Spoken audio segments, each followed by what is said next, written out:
Hello hi எல்லாருக்கும் வணக்கம். Welcome back to miracle life with Rekha Sri channel. இன்றைக்கி நம்ம இந்த வீடியோவில் என்னோடய பிரெஸ்ட் ஃபீடிங் ஜேர்னி பற்றி தான் பார்க்க போகிறோம். என்னோடய எக்ஸ்பீரியன்ஸை நான் உங்கள் கூட இன்றைக்கி இந்த வீடியோவில் ஷேர் பண்ணிக்க போகிறேன். ஆல்ரெடி நான் ஒரு அண்டர் வெயிட் பர்சன் அப்படிங்கிறதையும் நான் உங்கள் கூட ஷேர் பண்ணியிருக்கேன். ஸோ அண்டர் வெயிட்டில் இருந்து என்னோடய ப்ரெக்னென்சி அப்போ எனக்கு எவ்வளோ வெயிட் இன்க்ரீஸ் ஆச்சு, என்னோடய அண்டர் வெயிட்னால என்னென்ன ப்ராப்ளம் ப்ரெக்னென்சியில் வந்துச்சு அப்படிங்கிறதையும், அது மட்டும் இல்லாமல் ஆஃப்டர் டெலிவரி எனக்கு எப்படி வெயிட் லாஸ் ஆச்சுது, எப்படி நான் மறுபடியும் என்னோடய பழைய வெயிட்டுக்கே வந்தேன் அப்படிங்கிறதையும் ஆல்ரெடி நான் வீடியோவாக ஷேர் பண்ணியிருக்கேன். உங்களுக்கு தேவைப்பட்டுச்சு அப்படின்னா கீழே டிஸ்கிரிப்ஷனில் லிங்க் கொடுக்குறேன், செக் பண்ணி பார்த்துக்கோங்க. ஸோ நான் ஒரு அண்டர் வெயிட் பர்சன் அப்படிங்கிறதுனால என்னோடய பிரெஸ்ட் ஃபீடிங்லேயும் பார்த்தீங்கன்னா அது கண்டிப்பாக அஃபெக்ட் பண்ணிச்சு. ஸோ டெலிவரிக்கு அப்புறம் வந்து நமக்கு ஒரு டிப்ரெஷன் இருக்கும், போஸ்ட் பார்ட்டம் டிப்ரெஷன்.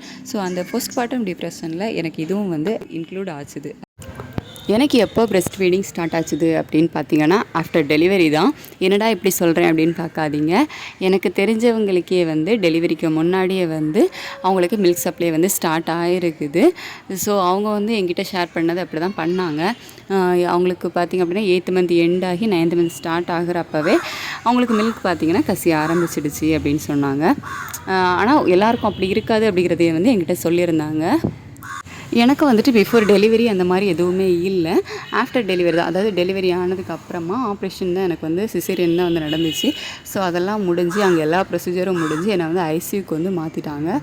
ஸோ அதுக்கே பார்த்திங்க அப்படின்னா எனக்கு இப்போது 10 o'clock வந்து என்னோடய பையன் வந்து பிறந்தான். அதிலேருந்து 1 hour கழித்து தான் வந்து ஐசியூக்கு வந்து மாற்றுறாங்க. அவங்க எல்லா ப்ரொசீஜரும் முடிச்சு எனக்கு ஐசியூ மாற்றும் போது 1 hour வந்து ஆகிடுச்சு, 11 o'clock. ஸோ 11 o'clock மேலே தான் நான் வந்து பேபிக்கு ஃபீட் பண்ணேன். அதுவும் டைரெக்டாக நான் வந்து பேபிக்கு ஃப்ரெஷ் ஃபீடு வந்து பண்ணல. அங்கே இருப்பாங்கள்ல நர்ஸு, ஸோ அவங்க தான் வந்து ஹெல்ப் பண்ணாங்க. நம்மளோட பிரெஸ்ட்டில் வந்து ப்ரெஸ் பண்ணி அதாவது கையை வச்சு அமுக்கி மில்கை வந்து வெளியே எடுத்தாங்க. ஸோ அப்படி வெளியே எடுத்து தான் பேபிக்கு வந்து கொடுத்தாங்க. கண்டிப்பாக நம்மளுக்கு வந்து சிசேரியன் பண்ணியிருக்கிறதுனால எந்திரிச்சு உட்காந்தெல்லாம் பேபிக்கு வந்து ஃபீட் பண்ண முடியாது. அது மட்டும் இல்லாமல் சரிஞ்சு படுத்து கூட நம்மளால் வந்து ஃபீட் பண்ண முடியாது, நம்மளால் அசையவே முடியாது. அந்த மாதிரி நேரத்தில் கண்டிப்பாக அதுதான் வலி. அவங்க ப்ரெஸ் பண்ணி எடுத்து அந்த மாதிரி தான் வந்து பேபிக்கு வந்து கொடுத்தாங்க. ஃபஸ்ட்டு மில்க் வந்து பேபிக்கு ரொம்ப இம்பார்ட்டன்ட். நார்மல் டெலிவரி அப்படிங்கிற பட்சத்தில் டேரெக்டாகவே ஃபீட் பண்ண வந்து வச்சுடுவாங்க. ஸோ சிசேரியன் அப்படிங்கிறதுனால தான் இப்படி பண்ணாங்க. அவங்க வந்து கை வச்சு ப்ரெஸ் பண்ணி எனக்கு வந்து எடுத்தாங்க. மற்றபடி சில பேருக்கு வந்துட்டு பம்பெல்லாம் யூஸ் பண்ண சொல்லுவாங்க. அதாவது செகண்ட் டே வந்து எனக்கு வந்து செம்மையாக பெயின், என்னால் முடியவே இல்லை. அவங்க ப்ரெஸ் பண்ணும்போது எனக்கு வந்து அவ்வளோ வலி. ஸோ நான் வேண்டாம் அப்படிங்கிற மாதிரி சொல்லிட்டேன். எங்கள் அம்மா வந்து என்ன சொன்னாங்க அப்படின்னா, நீயே வந்து ஃபீட் பண்ணு, அப்போ உனக்கு வந்து வலிக்காது அப்படிங்கிற மாதிரி வந்து சொன்னாங்க. சரி அப்படின்னு சொல்லிவிட்டு நானே அப்படி லைட்டாக சரிஞ்சு படுத்து பேபிக்கு வந்து ஃபீட் பண்ணேன். ஸோ எனக்கு பார்த்திங்க அப்படின்னா அது வந்து ரொம்பவே வந்து ஈஸியாக இருந்துச்சு. ஏன்னா பேபி வந்து சக் பண்ணி அந்த மில்கை வந்து குடிக்கிறது வந்து நமக்கு அந்தளவு வந்து பெயின்லாம் வந்து இருக்காது. ஸோ அது எனக்கு ரொம்பவே ஈஸியாக இருந்துச்சு. அதுக்கப்புறம் பார்த்திங்கன்னா நான் அப்படியே வந்து பேபிக்கு ஃபீட் பண்ண ஆரம்பிச்சிட்டேன். எனக்கு என்ன ஒரு பிரச்சனையாக இருந்துச்சு அப்படின்னு பார்த்தீங்கன்னா, இப்படி நான் பண்ணும்போது ஒரு பக்கம் மட்டுமே அந்த நர்ஸ் வந்து ப்ரெஸ் பண்ணி மில்கை வெளியே எடுக்கும்போது சரி, ஒன் சைடு மட்டுமே அப்படி ப்ரெஸ் பண்ணி அவங்க வந்து மில்கை வெளியே எடுத்துட்டாங்க. ஏன்னா கொஞ்சமாக தான் மில்க் வரும், அதாவது 2 drops 3 drops அந்த மாதிரி தான் ஃபஸ்ட்டு ஸ்டார்டிங்கில் வந்து வந்துச்சு. அதுக்கப்புறம் செகண்ட் டே பார்த்திங்கன்னா ஒரு 5 ml அந்த அளவுக்கு வந்து வர ஆரம்பிச்சுது. ஸோ இவங்க வந்து இந்த மாதிரி மில்க் எடுக்கிறது எல்லாமே பார்த்திங்கன்னா ஒரு சைடு மட்டுமே எனக்கு வந்து எடுத்துகிட்டு இருந்தாங்க. இன்னொரு பக்கம் அவங்களும் வந்து மில்கை வந்து ப்ரெஸ் பண்ணி வெளியே எடுக்கவும் இல்லை. நமக்கு வந்து ஃபஸ்ட்டு டெலிவரி அப்படிங்கிறதுனால அதை பற்றி பெருசாக தெரியலை. ஸோ எனக்கு இந்த செகண்ட் டே வந்து பேபி சக் பண்ணி குடிக்கிறது ஈஸியாக இருந்தாலுமே ஒரு பக்கம் பார்த்திங்க அப்படின்னா நல்லாவே வந்து பெயின் ஆகிடுச்சு. நானுமே என்ன பண்ணிட்டேன் அப்படின்னா, எனக்கு எந்த பக்கம் கம்ஃபர்டபுளாக இருக்குது அப்படிங்கிறத பார்த்து அந்த பக்கமே பேபிக்கு வந்து ஃபீட் பண்ண ஆரம்பிச்சிட்டேன். ஒரு பக்கமே நான் வந்து ஃபீட் பண்ணிட்டேன். அது என்னென்னா, எனக்கு இன்னொரு சைடு வந்து பால் நல்லா வந்து கட்டி அது பார்த்திங்க அப்படின்னா வலி கொடுக்க ஆரம்பிச்சிடுச்சு. ஸோ வலி கொடுக்க ஆரம்பிக்கவும் நான் வந்து எங்கள் அம்மாட்ட சொன்னேன், இப்படி எனக்கு ஒரு பக்கம் ரொம்ப வலிக்குது அப்படின்ட்டு. அவங்க என்ன சொன்னாங்கன்னா, நீ வந்து அந்த பக்கம் பேபிக்கு ஃபீட் பண்ணு, அது பேபி வந்து அந்த பக்கம் பால் குடிக்காததுனால தான் பால் கட்டி உனக்கு வலிக்குது, நீ அந்த பக்கம் வந்து ஃபீட் பண்ணு அப்படிங்கிற மாதிரி வந்து சொன்னாங்க. நான் என்ன பண்ணேன் அப்படின்னா அந்த பக்கம் ஃபீட் பண்ணவும் பேபி வந்து அந்த பக்கம் சக் பண்ணி மில்கை வந்து குடிக்கவே இல்லை. என்னென்னா அது வந்து மில்க் வேறு டேஸ்ட்டில் இருந்துச்சா என்னன்னு தெரில. அந்த பேபி வந்து இன்னொரு பக்கம் குடித்து பழகிட்டதுனால இந்த பக்கம் பால் கட்டியிருந்தால அந்த பக்கம் வந்து பேபி வாய் வச்சு சக் பண்ணி குடிக்கவே இல்லை. அது எனக்கு இன்னுமே வந்து வலி அதிகமாகிடுச்சு. அதிகமாகி என்னால் முடியாமல் படுக்கக்கூட முடியல, அந்தளவுக்கு வந்து செம வலி. அதுக்கப்புறம் அதையுமே நான் என்ன பண்ணேன் அப்படின்னா கை வச்சு ப்ரெஸ் பண்ணி அந்த மில்க்கை வந்து வெளியே எடுத்தேன். ஸோ அந்த மாதிரி தான் வந்து எடுத்தேன். கண்டிப்பாக அது வலிக்க தான் செஞ்சுது. இருந்தாலும் நமக்கு அந்த கையை வச்சு நம்ம ப்ரெஸ் பண்ணி அந்த மில்க்கை வெளியே எடுக்கிறது வலியை விடையும் அந்த பால் கட்டி அந்த வலி வந்து செம்ம வலியாக இருக்கும், அதை விடைக்கும் செம்ம வலி.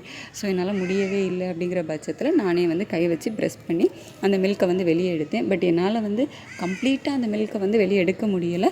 கொஞ்சம் கொஞ்சம் நம்ம ப்ரெஸ் பண்ணும்போது கொஞ்சம் ஒரு 5 ml, ஸோ அந்த மாதிரி தான் வந்து என்னால் வெளியே எடுக்க முடிஞ்சுது. ஸோ டாக்டர், நர்ஸு இவங்க வரவங்க எல்லாருக்கிட்டையுமே நான் வந்து கேட்டுகிட்டே இருக்கேன். இந்த மாதிரி எனக்கு ஒரு சைடு வந்து செம்ம பெயினாக இருக்குன்னு சொல்லும்போதெல்லாம் அவங்க சொல்கிற ஒரே வார்த்தை, நீ அந்த பக்கம் பேபிக்கு ஃபீட் பண்ணு அப்படிங்கிற மாதிரியே வந்து சொல்லிக்கிட்டே இருந்தாங்க. நான் அந்த பக்கம் பேபி சக் பண்ணி குடிக்க மாட்டேங்குது அப்படிங்கிறத சொன்னாலும், இல்லை நீ மறுபடியும் கொடு, பேபிக்கு நல்லா பசி எடுக்கும்போது பேபி வந்து குடிப்பாங்க அப்படியே சொல்லிகிட்டு இருந்தாங்க. பட் பேபி வந்து குடிக்கவே இல்லை. என்னால் வந்து வலி தாங்க முடியாத நேரத்துலலாம் நான் வந்து நானாக கை வச்சு ப்ரெஸ் பண்ணி எடுத்தேன். ஸோ அந்த மாதிரி தான் ஹாஸ்பிட்டலில் இருந்த ஒரு 4 டேஸ்மே வந்து போச்சுது. பட் மில்க் பார்த்திங்க அப்படின்னா கிராஜுவலாக இன்க்ரீஸும் வந்து ஆக ஆரம்பிச்சிது. பேபி எந்தளவுக்கு சக் பண்ணி எனக்கு குடிக்க ஆரம்பித்தாங்களோ அதுக்கப்புறமா மில்க்கு வந்து இன்க்ரீஸ் ஆக ஆரம்பிச்சிது. அப்புறமா 4th டே பார்த்திங்கன்னா என்னை வந்து வீட்டுக்கு டிஸ்சார்ஜ் பண்ணிட்டாங்க. டிஸ்சார்ஜ் பண்ணி நாங்கள் வந்து வீட்டுக்கு கிளம்பி வந்துட்டோம். ஸோ வந்ததுக்கப்புறமும் மறுபடியும் எனக்கு அந்த ஒரு சைடு பேபி சக் பண்ணி குடிக்கவே இல்லை. அவங்க என்னை டிஸ்சார்ஜ் பண்ணுற நேரமும் நான் கேட்கும்போது அவங்க சொன்ன வார்த்தை, பேபி குடிக்கும், நீ வந்து மறுபடியும் அந்த பக்கமே குடு அப்படிங்கிற மாதிரி சொன்னாங்க.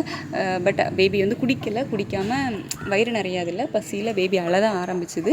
உடனே நான் என்ன பண்ணுவேன், பேபி குடிக்கிற பக்கமே வந்து ஃபீட் பண்ணிடுவேன். பேபி வந்து அந்த பக்கம் பால் குடிச்சிட்டு அவங்க வந்து அமைதியாக தூங்கிடுவாங்க. ஸோ இந்த மாதிரி அந்த 4 டேஸ் வந்து போயிடுச்சு. ஸோ வீட்டுக்கு வந்ததுக்கு அப்புறமா பெரியவங்களாம் இருப்பாங்கல்ல, அவங்க சொன்ன வார்த்தை என்ன அப்படின்னா, பால் கட்டிக்குச்சுல்ல, ஸோ அது வந்து கொஞ்சம் திக்காக இருக்கும், அதனால பேபி வந்து குடிக்க மாட்டேங்குது. ஏன்னா அவங்க இன்னொரு பக்கம் நல்லா குடிச்சு பழகிட்டாங்க. ஸோ இந்த பக்கம் இருக்க பால் வந்து அவங்க குடிக்க மாட்டேங்கிறாங்க. நம்ம வந்து கம்ப்ளீட்டாக அந்த மில்க்கை வந்து வெளியே எடுத்துகிட்டு நியூவாக புதுசாக வந்து பால் வரும், அப்போ தான் வந்து பேபி குடிப்பாங்க அப்படிங்கிற மாதிரி சொன்னாங்க. ஸோ எனக்குமே வந்து என்னால் வலி தாங்க முடியலை. ஸோ அந்த மாதிரியாவது பண்ணலாம் அப்படிங்கிற மாதிரி இருந்துச்சு. நான் வந்து பழைய காலத்தில் அவங்க வந்து என்ன மெத்தட் மூலமாக பால் கட்டிக்குச்சுன்னா அதை சரி பண்ணுறதுக்கு என்ன பண்ணுவாங்களோ அதை தான் வந்து நான் ஃபாலோ பண்ணேன். மற்றபடி இப்போது பீடியாட்ரிஷியன் அந்த மாதிரி உங்கள் கைனகாலஜிஸ்ட் அவங்களாம் வந்து என்ன சஜஸ்ட் பண்ணுவாங்க அப்படின்னா, இந்த பம்ப் இருக்குல்ல, ஸோ அந்த பம்ப்பு மூலமாக மில்க்கை வந்து வெளியே எடுக்கிறது அந்த மாதிரி சொல்லுவாங்க. என்னோடய கைனகாலஜிஸ்ட் வந்து அந்த மாதிரி இதே வந்து என்னோடய நாலேஜுக்கு கொண்டு வரவே இல்லை. எனக்கும் வந்து அதை பற்றின சுத்தமாக ஐடியா இல்லை. இப்படி பம்ப் பண்ணி நம்ம மில்க்கெல்லாம் வெளியே எடுத்துடலாம் அப்படிங்கிற ஐடியா வந்து எனக்கு இல்லை அப்போதைக்கு. ஸோ எனக்கு வந்து வீட்டில் பெரியவங்க சொன்ன மெத்தட் படி நான் பார்த்திங்கன்னா அந்த மில்க் அவ்வளோத்தையுமே நான் வந்து வெளியே எடுத்தேன். ஸோ நான் என்ன மெத்தட் யூஸ் பண்ணேன் அப்படிங்கிறத உங்களுக்கு தெரிஞ்சுக்கணும் அப்படின்னா கீழே கமெண்ட் பாக்ஸில் கமெண்ட் பண்ணுங்கள், நான் கண்டிப்பாக சொல்கிறேன். ஸோ அப்படி நான் வந்து கம்ப்ளீட்டாக அந்த மில்க் எல்லாமே நான் வெளியே எடுத்ததுக்கு அப்புறமா நியூவாக வேறு மில்க் வந்து வந்துச்சு. ஸோ அதை வந்து பேபி சக் பண்ணி குடிக்க ஆரம்பித்தாங்க. ஸோ அதுக்கப்புறம் தான் எனக்கு வந்து ரிலாக்ஸ் ஆக ஆரம்பிச்சுது. அதுக்கப்புறமா நார்மலாக ஓகே, 2 பக்கமும் நம்ம வந்து எந்த பக்கம் ஃபீட் பண்ணுறோமோ அந்த பக்கம் வந்து பேபி வந்து மில்க் வந்து குடிச்சிக்கிட்டாங்க.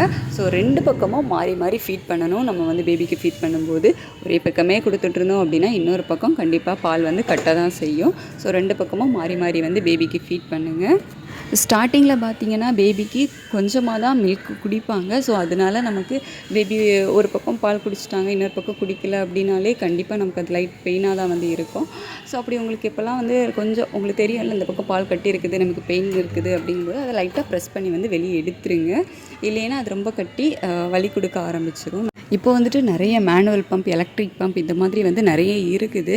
ஸோ மேனுவல் பம்பெல்லாம் பார்த்திங்கன்னா ரேட்டு வந்து கம்மியாக தான் இருக்கும், 200, 300. ஸோ அந்த மாதிரி ரேஞ்சுக்கெலாம் நம்ம வந்து மேனுவல் பம்ப் வந்து வாங்கிக்கலாம். ஸோ உங்களுக்கு பட்ஜெட்டுக்கு ஏற்ற மாதிரி வந்து நீங்கள் வந்து வாங்கி வச்சுக்கோங்க. கண்டிப்பாக அது வந்து யூஸ்ஃபுல்லாக இருக்கும். ஃபஸ்ட்டு ஸ்டார்டிங்லலாம் பேபி வந்து கம்மியாக தான் மில்க் வந்து எடுத்துப்பாங்க. ஸோ அவங்க வந்து கம்மியாக மில்க் எடுக்கும்போது அவங்க ஒரு பக்கம் குடிக்கல அப்படின்னாலே நமக்கு வந்து கண்டிப்பாக பெயினாக தான் இருக்கும். அந்த மாதிரி டைம்லலாம் வந்து இந்த மாதிரி பம்ப் வச்சுருந்தீங்க அப்படின்னா யூஸ்ஃபுல்லாக இருக்கும். ஸோ இந்த அவேர்னஸ் கண்டிப்பாக எல்லாருக்குமே தேவை. ஸோ எனக்கு அந்த அவேர்னஸ் இல்லாமல் நான் ரொம்ப கஷ்டப்பட்டேன். நீங்கள் வந்து அந்த மாதிரி கஷ்டப்படக்கூடாது அப்படிங்கிறதுனால ஃபஸ்ட் டெலிவரி அப்படின்னாலாம் கண்டிப்பாக வந்து இதெல்லாம் தெரிஞ்சு வச்சுக்கோங்க. அட்லீஸ்ட் ஒரு மேனுவல் பம்பாவது வந்து வாங்கி வச்சுக்கோங்க. எலக்ட்ரிக் பம்பெல்லாம் பார்த்திங்கன்னா கொஞ்சம் காஸ்ட்லியாக இருக்கும். ஒரு 2000, 3000 அந்த மாதிரி கூட இருக்கும். ஸோ உங்களுக்கு ஏற்ற மாதிரி வந்து நீங்கள் வாங்கி வச்சுக்கோங்க. எல்லாமே வந்து உங்களோட விருப்பம் தான். அப்படி இல்லை நீங்கள் வந்து ப்ரெஸ் பண்ணி எடுத்துப்பீங்க அப்படின்னாலும் ஓகே தான். நான் வந்து லாஸ்ட் வரைக்கும் பம்ப் வந்து யூஸ் பண்ணலை. ஏன்னா ஃபஸ்ட்டு ஸ்டார்டிங்கில் மட்டும்தான் எனக்கு இந்த மாதிரி பால் கட்டிக்கிச்சு. ஸோ அதை வந்து பெரியவங்க சொன்ன மெத்தட் படியே நான் வந்து அதை வெளியே எடுத்துட்டேன். அதுக்கப்புறமா அப்பப்போ லைட்டாக பெயின் இருக்கும். அது என்னன்னா எனக்கு வந்து பேபி பால் குடிக்கல அப்படின்னா ஆட்டோமேட்டிக்காகவே அந்த மில்க் பார்த்திங்க அப்படின்னா வெளியே கசிஞ்சிரும். அந்த மாதிரி வந்து ஆயிடுச்சு. ஓவர் மில்க் இருக்கும்ல, ஸோ அந்த மாதிரி வந்துட்டு பால் வந்து தானாகவே வந்து வெளியே கசிய ஆரம்பிச்சிடுச்சு. ஸோ அதுக்கு வந்துட்டு நம்ம பேட் யூஸ் பண்ணுறது அந்த மாதிரி மூலமாக வந்து அதை வந்து சரி பண்ணிடலாம். பால் பத்தலை அப்படின்னு சொல்லிட்டு கண்டிப்பாக பேபிக்கு வந்து ஃபீட் பண்ணாமல் இருக்காதீங்க. ஃபஸ்ட்டு ஸ்டார்டிங்கில் மில்க் வந்து கம்மியாக தான் இருக்கும். பேபி எவ்வளோக்கு எவ்வளோ சக் பண்ணி குடிக்கிறாங்களோ அவ்வளோக்கு அவ்வளோ உங்களுக்கு வந்து மில்க் இன்க்ரீஸ் ஆகும். ஸோ பேபிக்கு வந்து கண்டிப்பாக ஃபீட் பண்ணுங்கள். பேபி வந்துட்டு ஒரு ஃபஸ்ட்டு 3 மந்த் வரைக்கும் மெதுவாக பால் குடிப்பாங்க. அதுக்கப்புறம் பார்த்திங்கன்னா அவங்களுக்கு வந்து நல்லா பசி எடுக்க ஆரம்பிக்கும். ஸோ அப்படி வந்து அவங்களுக்கு நல்லா பசி எடுக்க நிறைய மில்க் வந்து குடிக்க ஆரம்பிப்பாங்க. ஸோ அந்த மாதிரி டைம்லலாம் நிறைய மில்க் வந்து தேவைப்படும். ஸோ அதுக்கேற்ற ஃபுட்டு வந்து நம்ம எடுத்துக்கணும். நான் எந்த மாதிரி ஃபுட் எடுத்து என்னோடய மில்க்கை வந்து இன்க்ரீஸ் பண்ணேன் அப்படிங்கிறத நெக்ஸ்ட் வீடியோவில் நான் உங்களுக்கு கண்டிப்பாக அவங்க கூட ஷேர் பண்ணிக்கிறேன். ஏன்னா நான் பார்த்திங்க அப்படின்னா அண்டர் வெயிட் பர்சன் தான். ஆல்ரெடி நான் சொன்ன மாதிரி அண்டர் வெயிட் பர்சன் தான். 38 kg. ஆஃப்டர் ஒரு 3 மந்த்லேயே டெலிவரியான ஒரு 3 மந்த்லேயே பார்த்திங்கன்னா என்னோடய வெயிட் வந்து 40 kg அந்த மாதிரி வந்து வந்துடுச்சு. ஸோ அப்படி இருக்கும் பட்சத்தில் கண்டிப்பாக அந்த வார்த்தைகள் வந்து நிறைய நம்ம கேட்போம். பால் பத்தலை அப்படின்னு சொல்லிட்டு. ஸோ அந்த மாதிரி டைம்லலாம் அது வந்து நான் எப்படி சர்வே பண்ணேன் அப்படிங்கிறத கண்டிப்பாக போஸ்ட்மார்ட்டம் டிப்ரெஷனில் நான் உங்க கூட ஷேர் பண்ணிக்கிறேன். அதை தவிர நான் எப்படி மில்கை இன்க்ரீஸ் பண்ணேன் அப்படிங்கிறதே ஃப்யூச்சர் வீடியோவில் உங்கள் கூட ஷேர் பண்ணிக்கிறேன். உங்களுக்கு ஏதாச்சும் டவுட் இருந்துச்சு அப்படின்னா கீழே கமெண்ட் பாக்ஸில் கமெண்ட் பண்ணுங்கள். கண்டிப்பாக நான் ரிப்ளை பண்ணுறேன். இந்த வீடியோ யூஸ்ஃபுல்லாக இருந்துச்சு அப்படின்னா லைக் பண்ணுங்கள், ஷேர் பண்ணுங்கள். மறக்காமல் நம்ம சேனலை சப்ஸ்கிரைப் பண்ணி கீழே இருக்க பெல் பட்டனை கிளிக் பண்ணி ஆல் கொடுத்து வச்சுக்கோங்க. அப்போ தான் நம்ம அடுத்தடுத்து போடுற வீடியோஸ் எல்லாமே உங்களுக்கு நோட்டிஃபிகேஷன்ஸாக வரும். தேங்க்ஸ் ஃபார் வாட்சிங் அவர் சேனல். பாய்.